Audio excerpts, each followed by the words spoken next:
இருந்து 8 திசை பார்த்திருந்து ஏந்திழைக்கு காத்திருந்தேன் காணல்ல. மணி 7 8 ஆன பின்னும் ஊரடங்கி போன பின்னும் சோறு தண்ணி வேணும்னு தோணல்ல.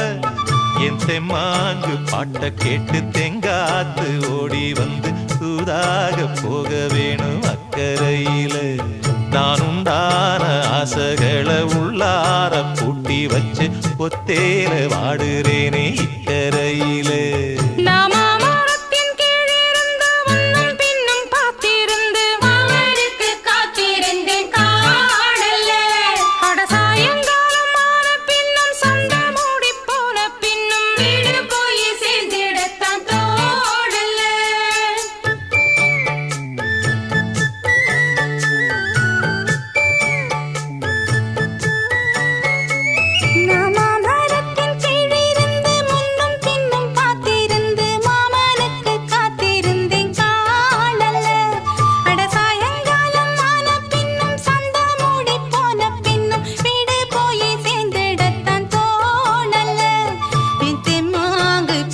கேட்டு தெங்காத்து ஓடி வந்து சூதாக போக வேணும் அக்கறையில.